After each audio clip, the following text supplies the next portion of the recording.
Joseph sold by his brothers. Now his brothers had gone to pasture their father's flock at Shechem. And Israel said to Joseph, "Your brothers are pasturing the flock at Shechem.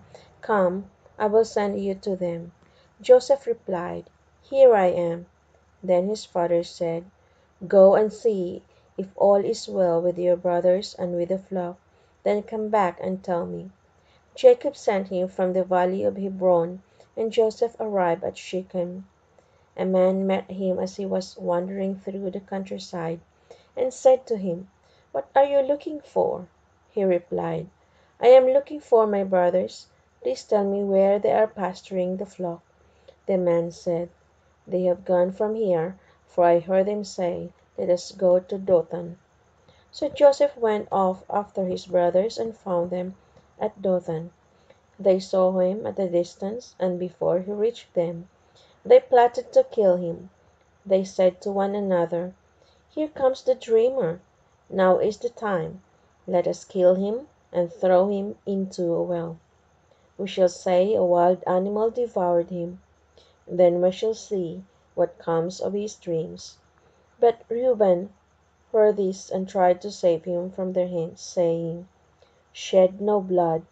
Throw him in this well in the wilderness, but do him no violence." This he said, intending to save him from them and take him back to his father. So as soon as Joseph arrived, they stripped him of the long-sleeved gown that he wore, and then took him and threw him in the well. Now the well was empty, without water. They were sitting for a meal when they looked up and saw a caravan of Ishmaelites coming from Gilead, their camels laden with spices, balsam, and myrrh, which they were taking down to Egypt.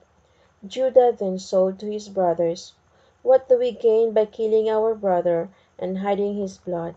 Come, we will sell him to the Ishmaelites, and not lay our hands on him, for he is our brother and our own flesh." His brothers agreed to this.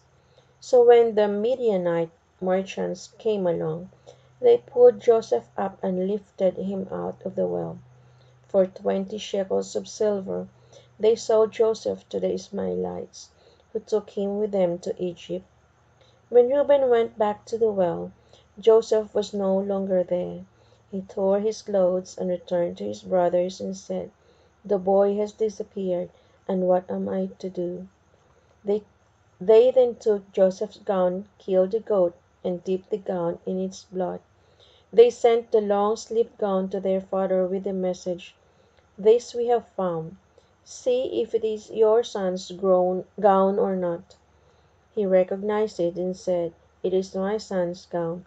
Joseph has been attacked by a wild animal and torn to pieces." Jacob then tore his garments, put on a sackcloth on his loins, and mourned his son for a long time. All his sons and daughters came to comfort him, but he refused to be consoled, saying, "No, I shall go down to the underworld, mourning for my son." Thus his father wept for him.